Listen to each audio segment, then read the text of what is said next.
I would like to call the Monday, January the 8th, 2018 Blue Springs Planning Commission meeting to order. And if I could ask you to please join me in standing for the Pledge of Allegiance. I pledge allegiance to the flag of the United States of America and to the republic for which it stands, one nation, under God, indivisible, with liberty and justice for all. I want to welcome all of you here tonight and hope that you have a good year. Happy New Year, by the way. On our consent agenda, number 1, we have the consent agenda. Number 2, we have the planning public hearing for the annexation of White Road. Number 3, the public hearing for Orseland Farm and Home, conditional use permit. Number 4, the public hearing for vacation Blue Springs City Hall addition and renovation. And also on number 5, the same but public hearing on rezoning for the public Blue Springs City Hall addition and renovation. Item 6 is the preliminary plat, also for Blue Springs City Hall addition and renovation. Number 7, the planned unit development, final plan and site plan design review for the villas at Parkway. On number 8, we have the final plat for the villas also at Parkway, 3rd plat. Number 9, final plat for Colonial Highlands, 2nd plat, followed by other business and adjournment. With that, I would entertain a motion for the consent agenda. So moved. Commissioner Peel, do I hear a second? Second. Commissioner Graham, all those in favor say aye. Aye. Anyone opposed, same sign. Motion carried. Thank you. Now I'll open the item 2, the public hearing for de-annexation of White Road. And I will ask for city attorney. Madam comments? Chairman? Yes, ma'am. Item 2 is an application for de-annexation of property that was annexed by petition in July of 2003. I've handed you, commission members, copies of Missouri Statute 71.012, and I've also given it to and discussed this with the attorney for the applicant who is here today.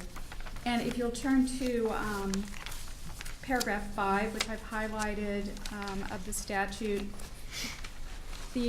there is a 5-year statute of limitations on de-annexation requests that would be 5 years from the date of the annexation. So this body cannot hear this matter because the statute of limitations ran in 2008. Okay. Thank you.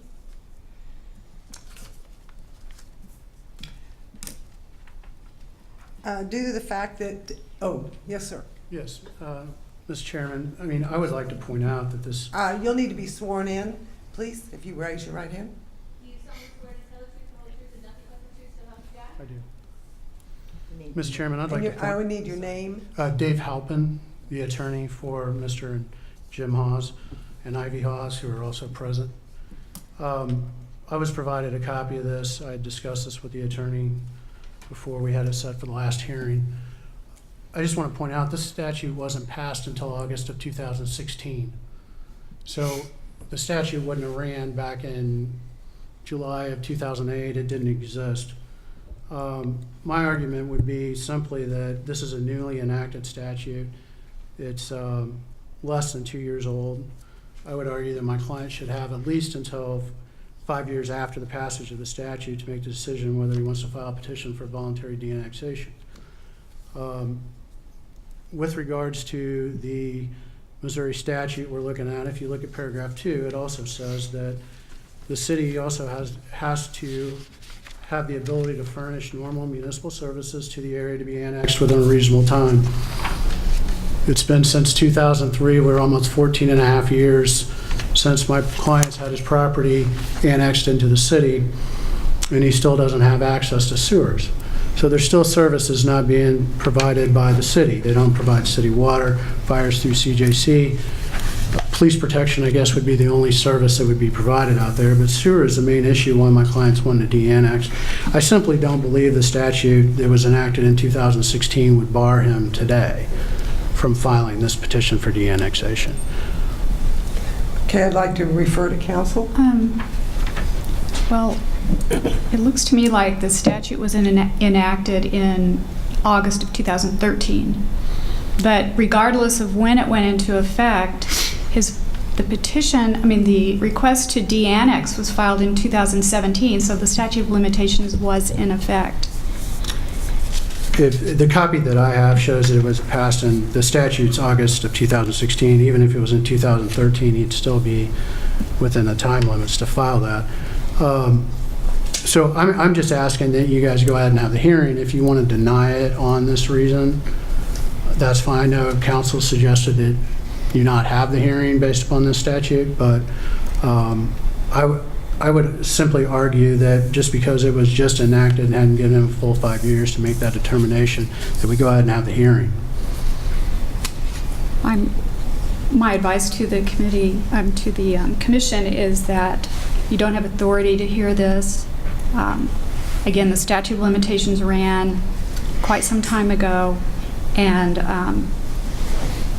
there is nothing in the statute that would extend that time because it was annexed in 2003.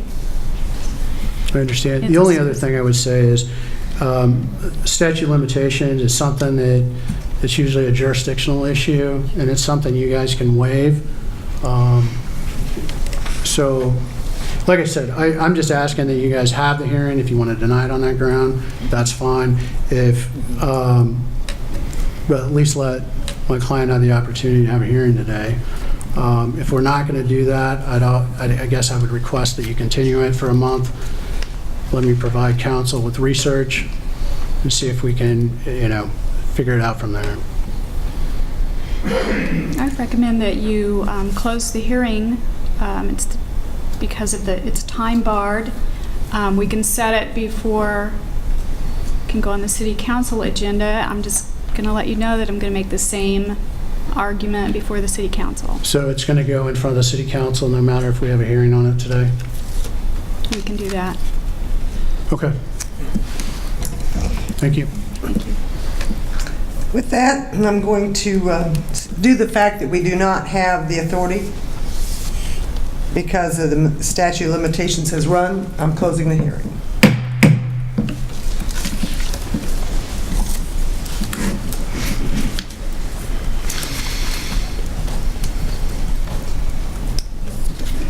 Now we will open the public hearing, but on Orslin Farm. But before I do that, let me read the procedure for public hearing.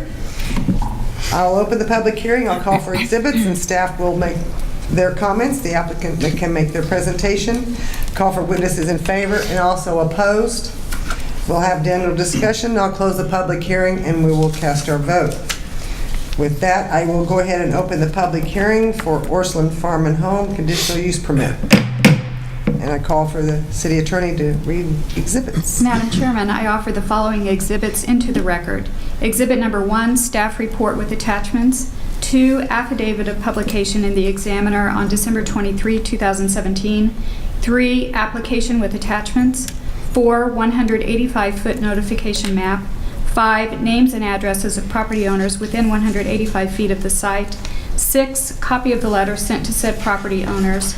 7, Title IV Land Use Section, Blue Springs Code of Ordinances by reference. And Exhibit 8, 2014 Comprehensive Plan by reference. Okay, thank you. Mr. Wright? All right, thank you, Chairman Banks and Commissioners. Before you this evening is a request for a conditional use permit for outdoor sales and storage for Orshland's Farm and Home, which is located at 1100 Southwest 7 Highway. This was the location of the former South Price Chopper. The Planning Commission did approve a conditional use permit back in November to allow outdoor sales. At that time, the outdoor sales area was approximately 8,824 square feet. This evening, they have come back and would like to increase that to 13,690 square feet total. The sales areas will be split into two separate locations. The largest location will be just under 10,800 square feet, which is located in front of the store. And then that area will be enclosed by a coated metal fence. The remaining area covering just over 2,900 square feet is located also in front of the store, but it's located up against the building where the former grocery pickup area used to be. This area is partially covered by the building canopy. The applicant would like to have the option to leave that particular area unenclosed and only park trailers in that area, and I'll let the applicant speak on that request. Storage areas will be used for bulky farm items and landscaping items that do not fit into the interior of the store. A few other items that are required to be addressed prior to occupancy include signage, repair of the existing 6-foot privacy fence where necessary adjacent to residential areas to the south and east, and any replacement to exterior lighting. Staff does recommend approval of the conditional use permit with the 6 conditions in the staff report, and I'll be happy to answer any questions you have. Are there any questions for Mr. Wright? Okay, hearing none. If the applicant would like to make their presentation, you'll need to be sworn in. Do you solemnly swear to tell the truth, the whole truth, and nothing but the truth, so help you God? And if you would come up forward and give your name, please. I'm Darren Huffstubler. I'm with GloveCon Incorporated. We're a general contractor for the building. And would you spell your last name? It's HUFSTEDLER. Thank you. Basically, the area under the canopy, they were actually talking about not fencing it in, just for trailer parking. And basically, they wanted to just upside so they could put more different things in the area outside. Okay, when you say trailers, what you said? The Park area underneath trailers? the canopy that they have, they originally were going to fence it off, Right. but they sell just 5x10 smaller trailers, and they want to park those in that area where they can chain them up. Okay. Are there any questions for the applicant? Yes, Commissioner Billups. Okay, so I understand now we're not talking about semi-trailers, No, sir, just Okay. small flatbed trailers. small flatbed trailers. Is there any reason why they couldn't be in a fenced area just with a large gate on the end or anything like that? No, there's not really that. They just, for ease of getting them in and out, they didn't want to fence that area off, or at least have the option not to fence it.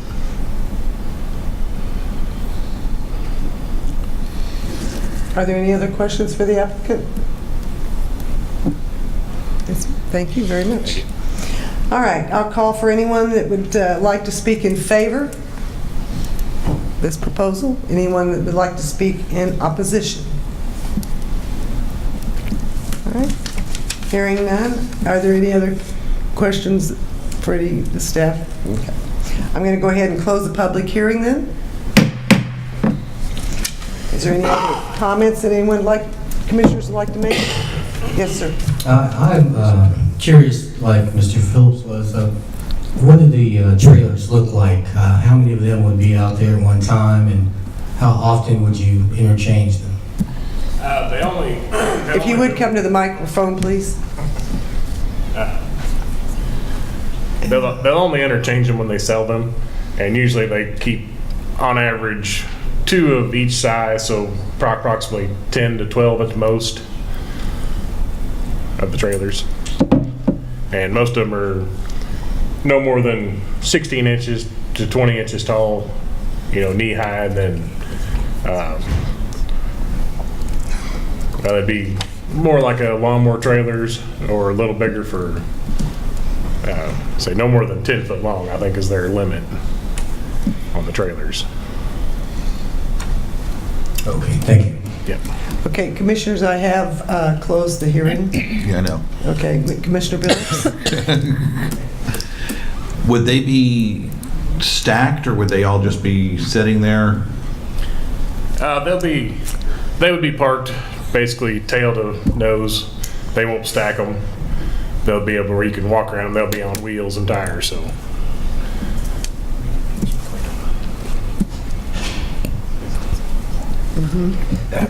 Okay. I have another question, Chairman. In terms of safety hazards, how would it affect anyone entering or leaving? that is not an entrance to the building. The only entrance is actually about almost 100 feet away from that area. So basically, there shouldn't be any pedestrian walking traffic. There's no sidewalks or anything in that area that they would travel on. Okay, thank you. Thank you.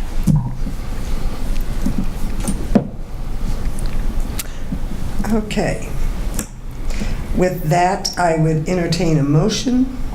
Madam Chair, Yes, Mr. Peel. I move that conditional use permit CUP 12176162 for Orchland Farm and Home be approved as submitted with the 6 conditions. Okay. All right. Second? May I ask for clarification? Yes, sir. As submitted, does that mean this second area is or is not fenced? This, are you talking about the one up by the, The one next to the building? no. As submitted, that was not in the original request, so they are requesting to amend that to give them the option to either to have it fenced or not fenced. So you would need to amend that request. So as and submitted means specifically no request- fence, Yes. amended would mean the option of a fence. Yeah, sorry, as submitted had a fence, but they'd like to request the option to That's have why I'm it. asking for the This is a clarification. modification. Yes. Right, no, that's why I'm asking for the clarification right now, because I want to make sure we're all voting on the same thing. Yeah. Is that as submitted, which is the motion, means there is a fence Correct. unless we modify it to say the fence is optional. Yes. Okay, thank you. Which would be recommendation number 2, correct? Is that what you intended? Okay. To do away with the fence on recommendation number 2.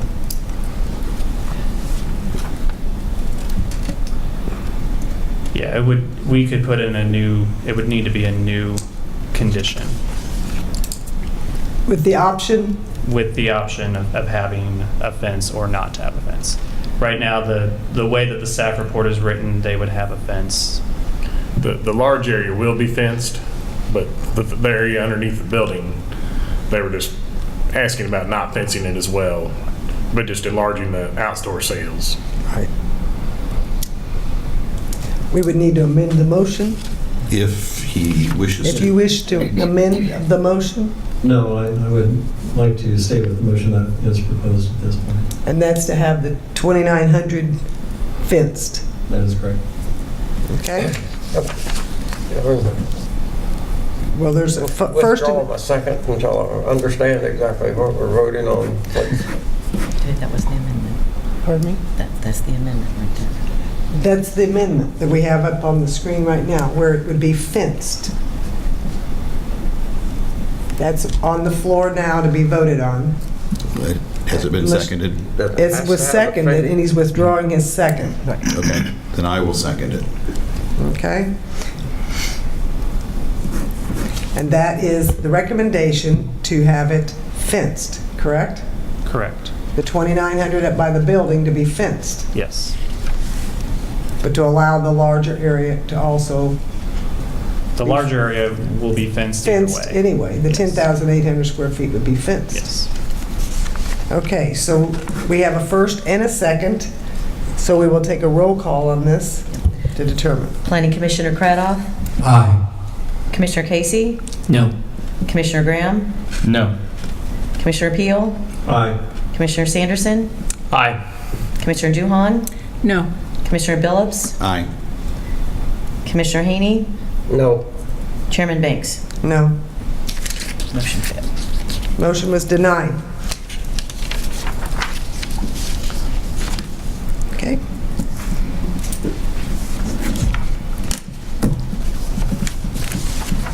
So that will, there's no,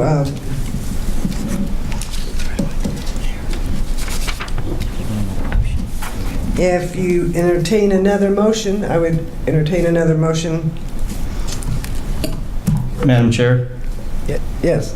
I would Commissioner move, Graham? I would move to approve CUP-12-17-6162 with the 6 staff recommendations and amending to allow the option of fencing the 2,900 feet under the canopy. Seconded. And who was it? Casey? Casey. Commissioner Casey? Okay. Okay, so we'll have roll call on that motion. Everybody understands that it's going to allow an option for the 2,900 square feet. Planning Commissioner Peel, No. Commissioner Sanderson, Aye. Commissioner Duhan, Aye. Commissioner Billups, Aye. Commissioner Haney, Aye. Commissioner Cradoff, Aye. Commissioner Casey, Aye. Commissioner Graham, Aye. Chairman Banks. Aye. Okay. Motion was carried. So that allows the addition as well as the option to enclose the 2,900 square feet. Okay, we'll go to item number 4, which we will hear 4, 5, and 6 together. And I will open 4 and 5 together, but we will vote on these separately. So I call the public hearing open on the vacation of Blue Springs City Hall addition and renovation, and also the public hearing for rezoning of Blue Springs City Hall addition and renovation. And Mr. Wright, you're going to present all of them. Correct. Thank you.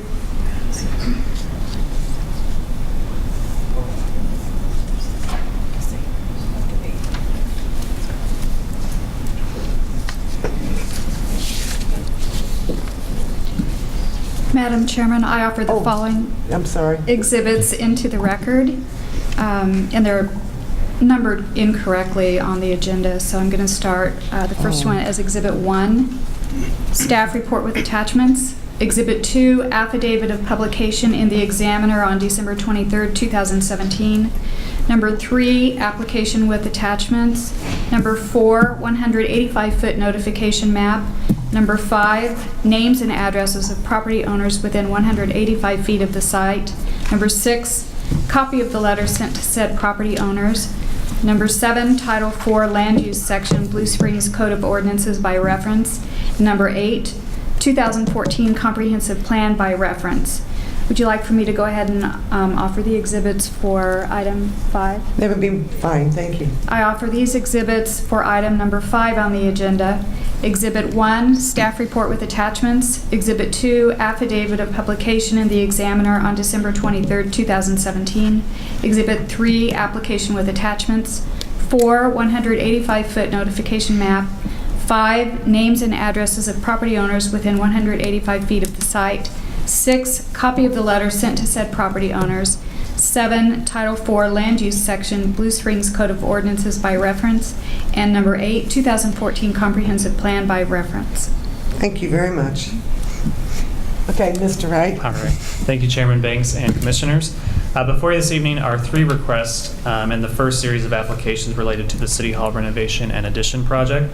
The 2-acre site is located at the northeast corner of 10th and Main Street and includes the main City Hall building, which is addressed as 903.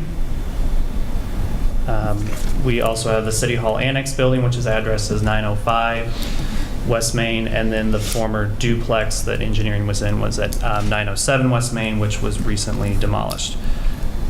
The first request is for the vacation of street and alley right-of-way. And here's the exhibit for that. The undeveloped alley begins at the at Northwest 10th Street and traverses to the east approximately 210 feet. This alley was platted in 1885, has not been developed for quite some time and is no longer needed.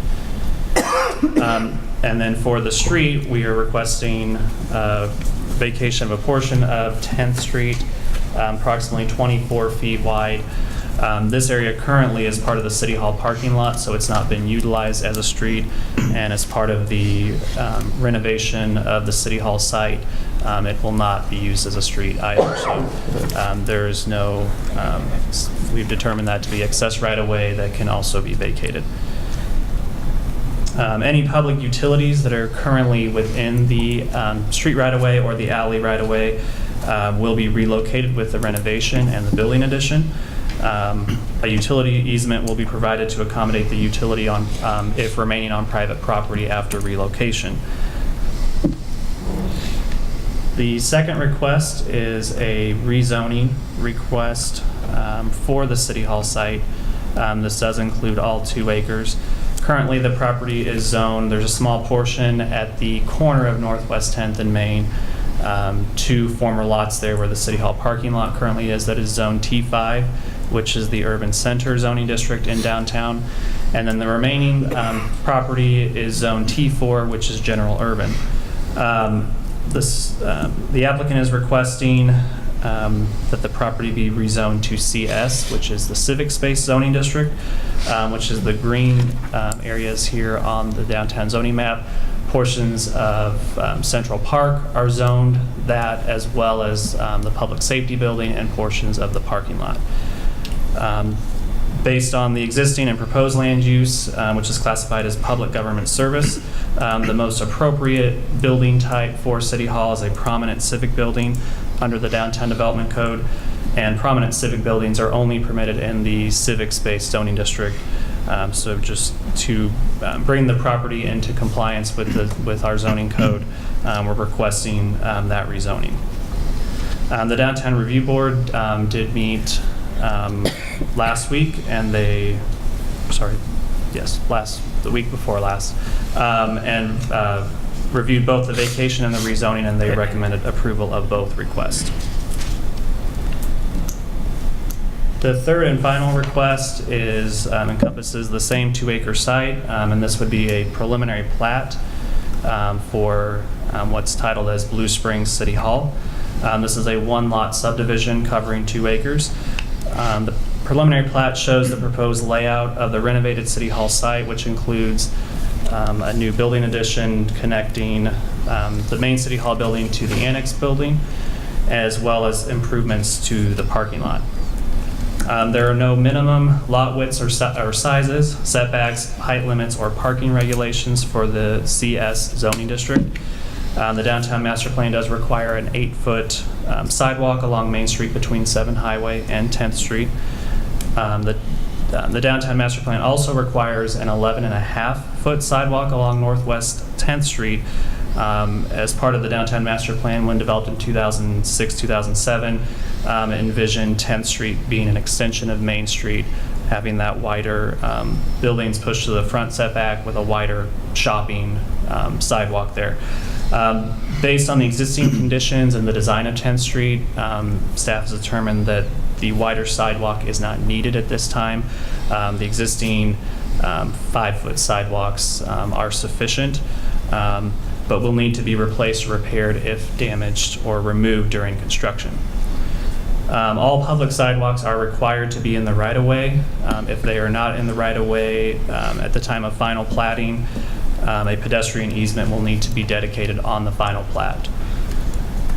There's also an existing sanitary sewer line that runs through between the main City Hall building and the City Hall annex, where the alley is that is requesting to be vacated. That sanitary sewer will need to be rerouted, as the building addition will cover that.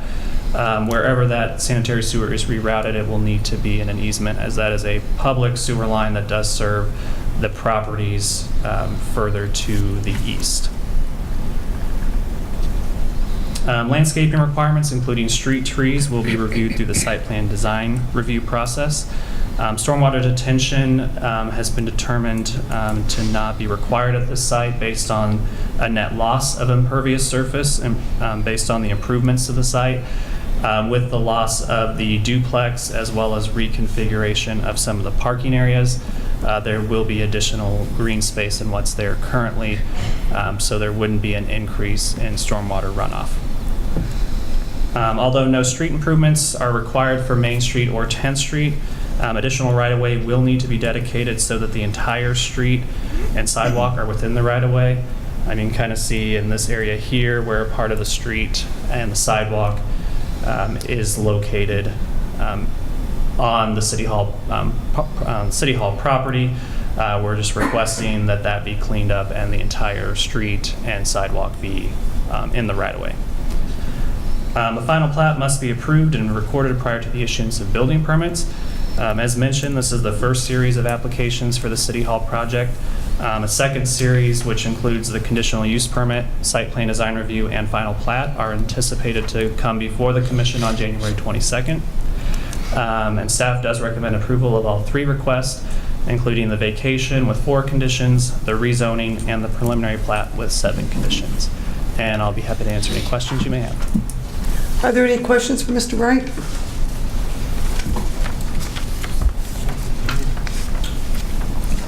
Mr. Field? Yes, I have a question about the parking area. A couple of years ago, we went to Phoenix, and we looked at some futuristic areas about parking with bikes and so forth.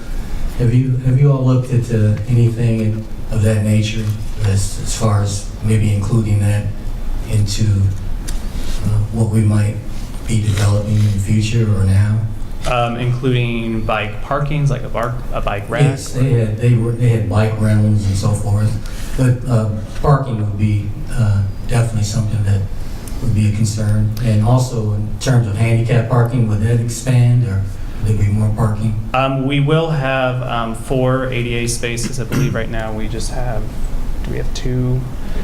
I think we have 2 existing at City Hall, but we will have 4, and they'll all be centrally located and easily accessible to the front building entrance. I know right now the entrance is a little bit further away than ideally we would have the ADA spots, but they will be right up front at the front entrance now. So that will make it more accessible.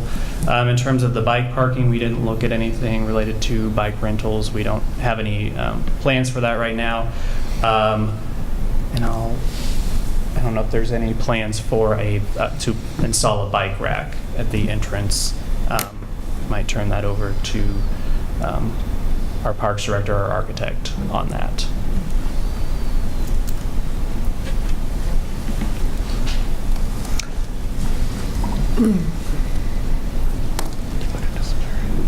You need to swear in.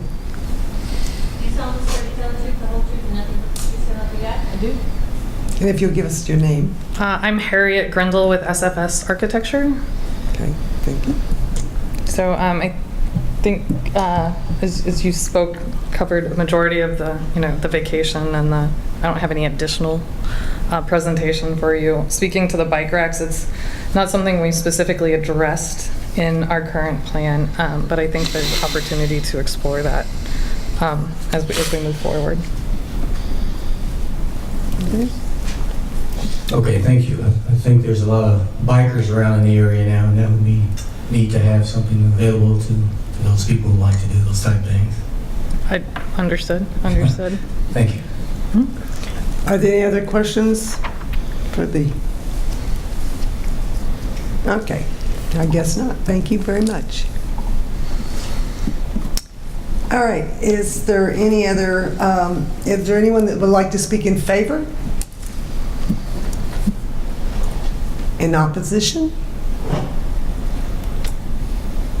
Hearing none, I'll bring it back up. Is there any general questions or discussion?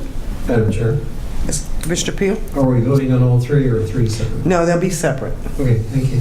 Thank you. Madam Chair, Yes, Commissioner Billups? just as an observation, I believe any discussion about bike racks would be next time during the site plan design review. So that would be the time to include something like that. Yeah, because we're all just vacationing and rezoning at this point. Yeah, it wouldn't be on the plat. Right. It would be on the design review, so. Okay, thank you. Also, Madam Chair, Yes, I Commissioner had a Peel? question. I understood that the vacation has 4 conditions, the rezoning has 0 conditions, and the preliminary plat has 7 conditions. Is that Correct. correct? Correct. All right, thank you. I think I misheard Mr. Wright. That's correct. You're correct. Thank you, Chair. Thank you. All right, I'm going to go, if there's not any further discussion or questions at this point, I'm going to close the hearings. We will vote on the public hearing vacation on the Blue Springs City Hall addition and renovation first.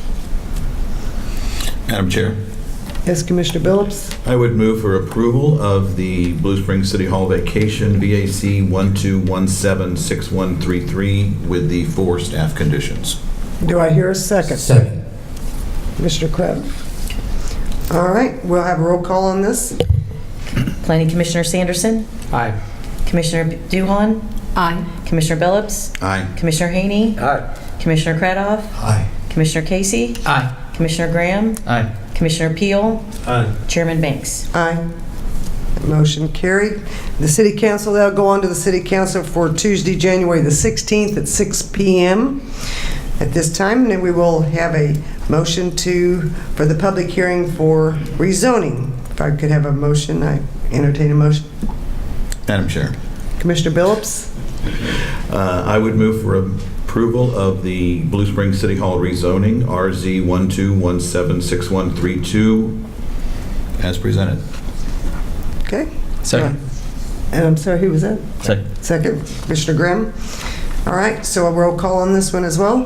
Planning Commissioner Duhan, Aye. Commissioner Billups, Aye. Commissioner Haney, Aye. Commissioner Cradoff, Aye. Commissioner Casey, Aye. Commissioner Graham, Aye. Commissioner Peel, Aye. Commissioner Sanderson, Aye. Chairman Banks. Aye. That motion carried. And that will also go to the City Council on Tuesday, January the 16th at 6 p.m. Now we will, if I could entertain a motion on the preliminary plat. Madam Chair, Commissioner Billups? I'm on a roll. Yes, you are.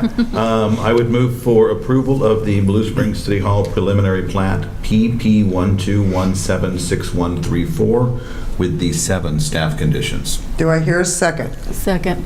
Commissioner Duhan, this will be just a voice vote. All those in favor say aye. Aye. Anyone opposed?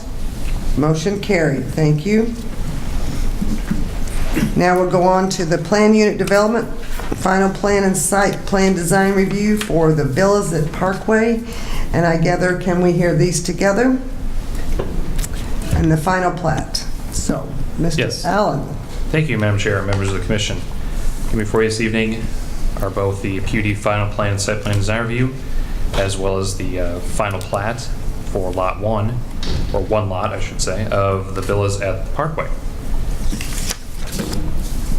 Help orient ourselves here. Just a moment.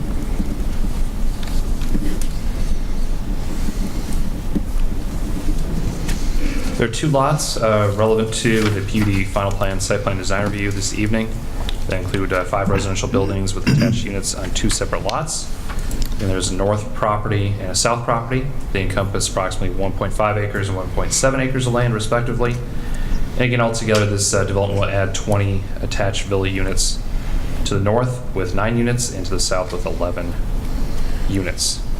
This was last before the Planning Commission back in August for the preliminary plat, as well as the PD concept plan.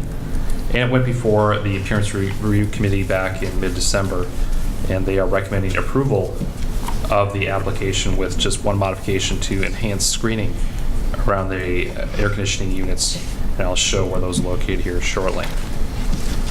Staff does recommend approval of both applications, the PUD final plan site plan design review with 8 conditions, and the final plat with 4 conditions. Back to the PUD final plan site plan design review, again back in August with their concept plan. They were allowed a few modifications from the base regulations. Again, this is kind of a hybrid, a mix of PD regulations through the new UDC as well as the legacy UDC. And so there's a mix in here. So if I kind of mix some of the terminology, that is some of the reasoning for that.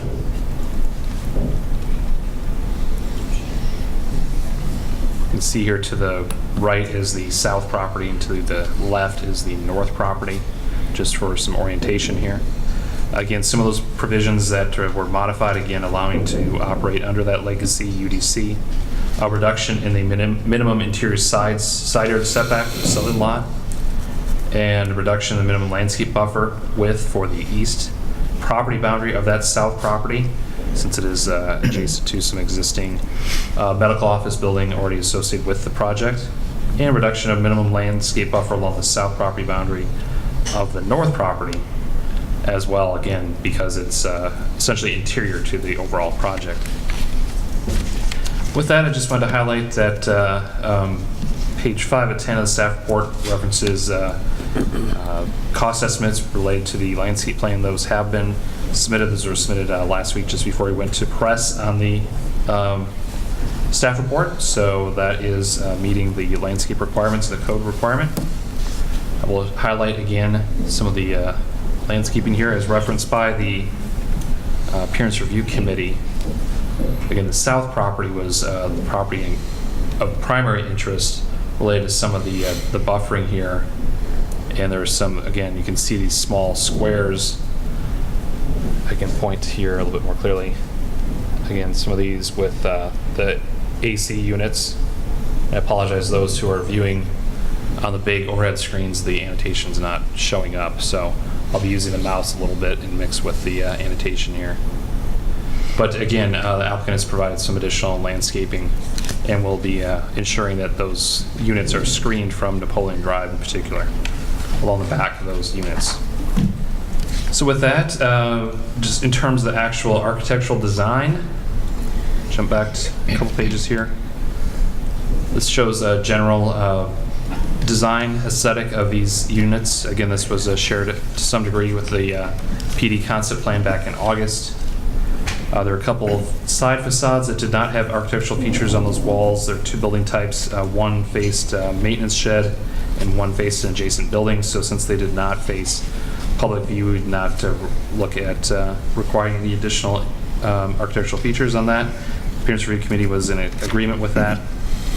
And again, since those are not easily visible from public view, those specific building types were not required the additional enhancement. So again, with that, staff recommends approval, PUD, final plan and site plan design review with 8 conditions.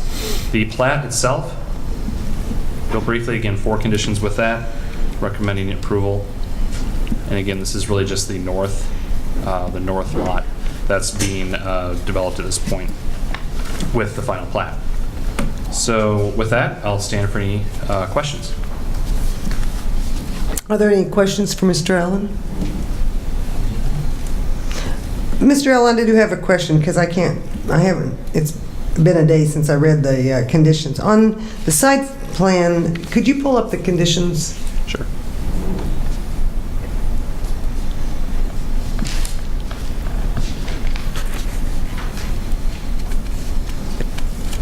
Try to remember, but okay. I was just interested about any fencing butting up next along any of the roads, ways, or other buildings. Oh no, that's a good question. But in terms of the layout, again, there are some reduced landscape buffers because there's a lot of interior coverage with that. But no, there's not any proposed fencing that I'm aware of. I'll defer to the architect to describe maybe in more detail how it is going to abut Napoleon Drive.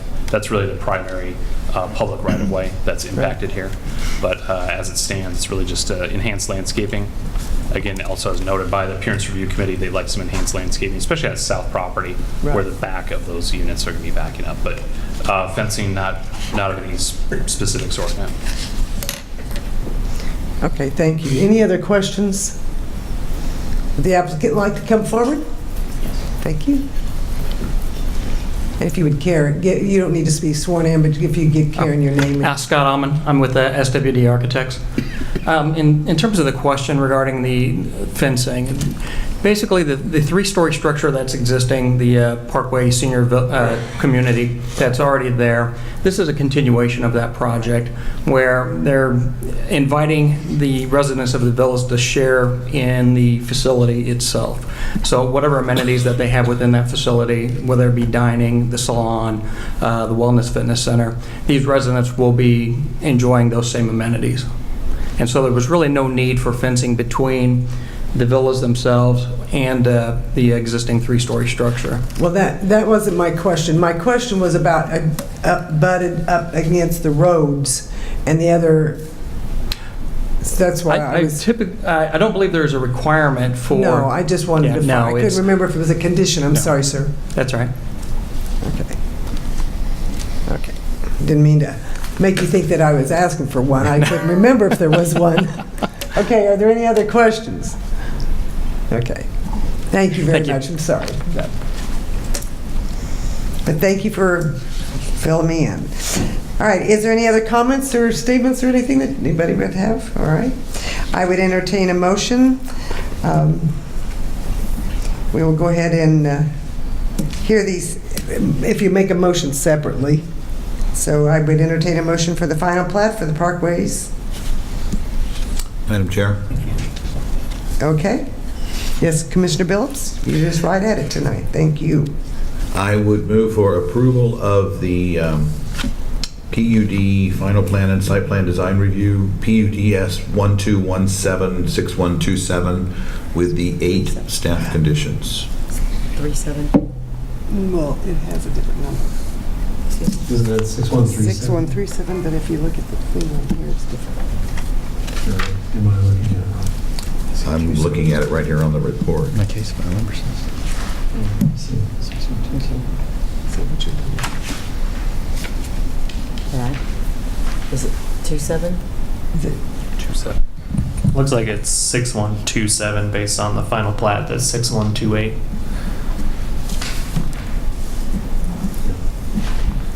Oh, gotcha. That's correct. Yeah, the agenda says 3. It should be a 2. Okay, so it, just if you Oh, I would, was taking it off the report that says 2. Did I say 2? yes, no, you said Right. 3, but it is 2. It is 2, yes. 6127. 6127. I thought that's what On I our said. agenda, it calls for a different number, so we just want to make sure everybody knows which one it is. Thank you. Now, if you would just read that right there one more time. I move for approval of the PUD final plan and site plan design review of PUDS 12176127 Yes. Good, with the 8 staff conditions. thank you. Just want to make sure. Do I hear a second? Second. Commissioner Peel, I'm sorry. That's okay. Thank you. All those in favor say aye. Aye. Anyone opposed? Motion carried. Now we have the final plat for the Parkways, Villas at Parkways. Madam Chair, Commissioner Billups, we're on a roll tonight. I would also move for approval of the Villas at the Parkway final plat, PF 12176128, with the 4 staff conditions. Do I hear a second? Second. Commissioner Duhan. All those in favor say aye. Aye. Anyone opposed?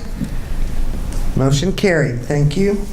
Now we will go on to, now the final plat goes to the City Council January the 16th at 6:00 p.m. So it's a Tuesday, by the way. So that one will go on to the City Council.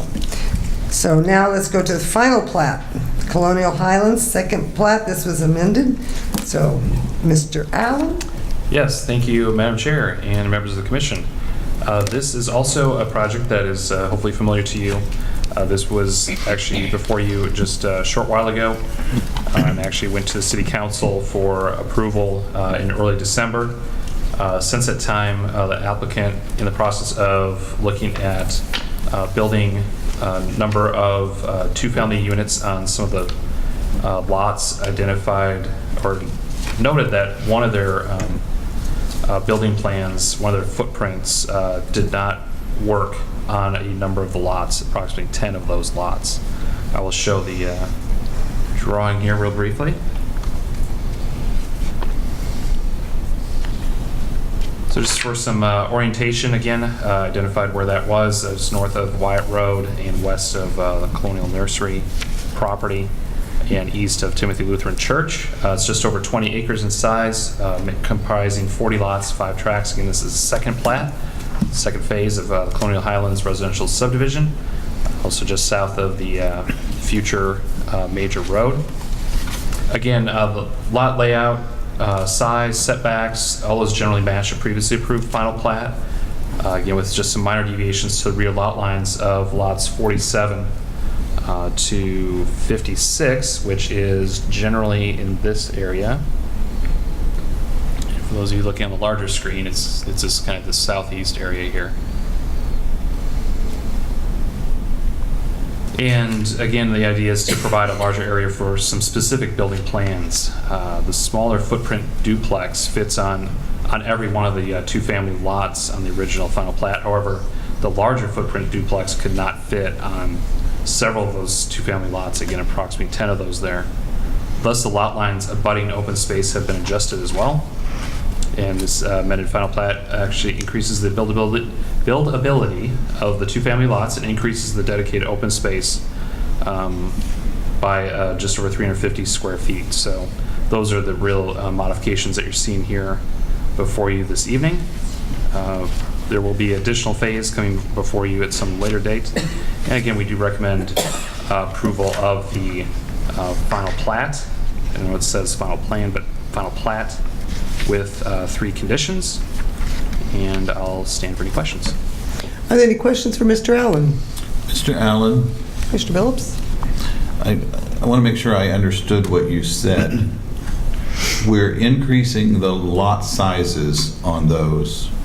And did I hear you say we're also increasing the open space? Mm-hmm. How can we be doing both? Yes.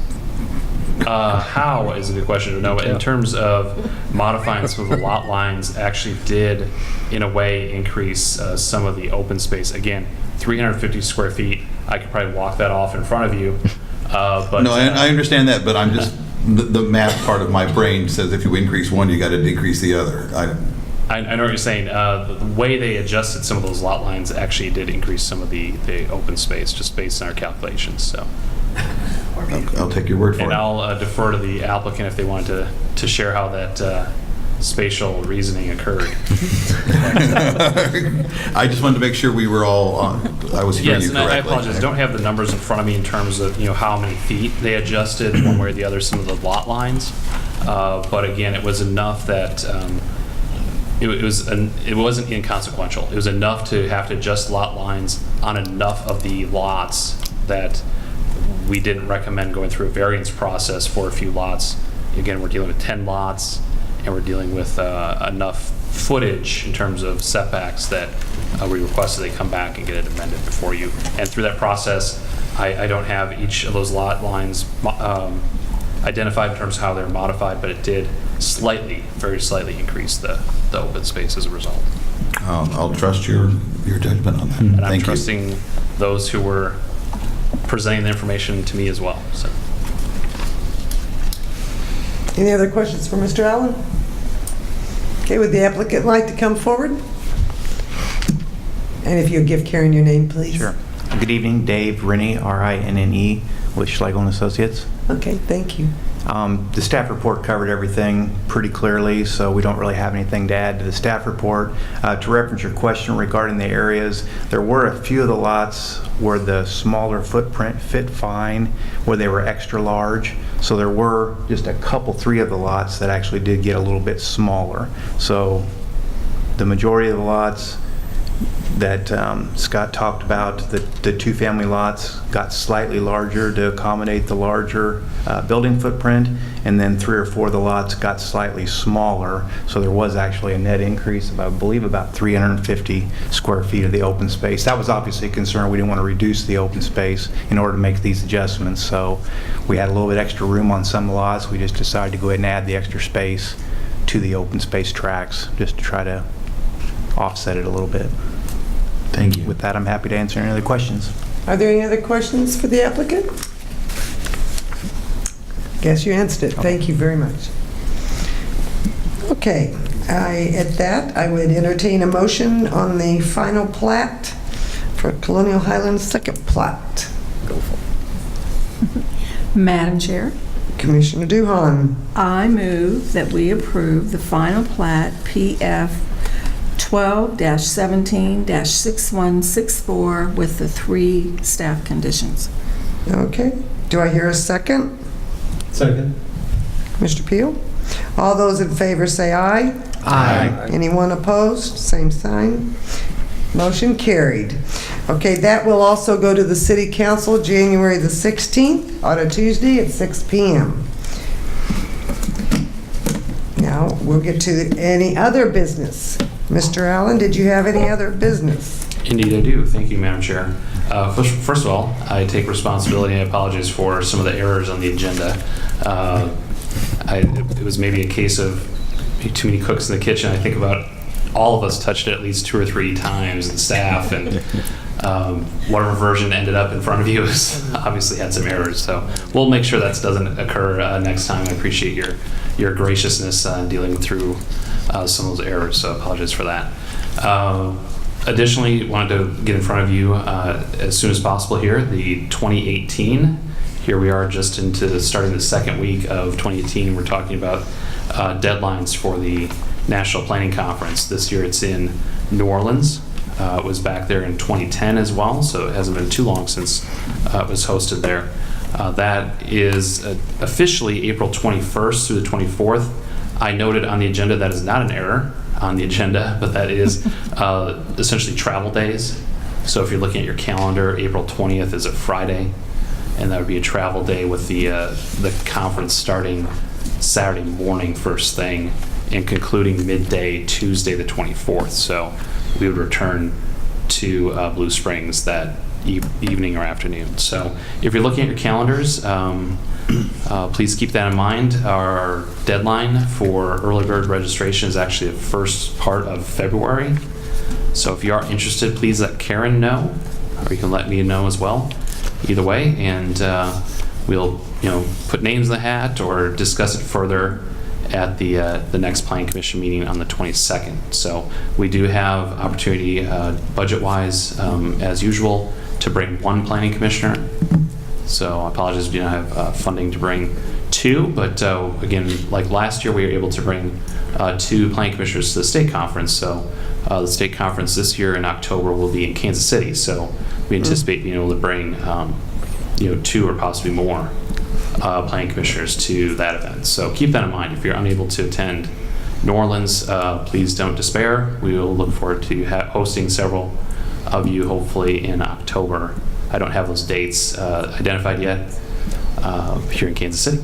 So that is also going to be a bi-state conference. That's one where we jointly run that with Kansas chapter of the APA. So it should be a really good conference in October. But so again, please let Karen know if those dates work for you, and we'll have a discussion hopefully next time, and maybe a decision already by then as well. Okay. If there's anyone that would like to speak up now and let them know that you're interested, that would be great. But I don't want to put you on the spot. You might have to look at your calendars. Okay. So is there any other new business? Mr. Commissioner Billups, I know you usually have something about downtown. I do. Oh, great. Want everybody to save the date. We have a date for the 5th annual Piccadilly fundraiser, and it will be on March 23rd, which is a Friday evening. And the theme this year is a Wild West theme. Oh. So we should have a good time. The kickoff for those ticket sales is actually 2 weeks from today, from 5 until 7 at Vicki Jack's office, which is a little bit different from what it's been in the past. It was at America's Community Bank before.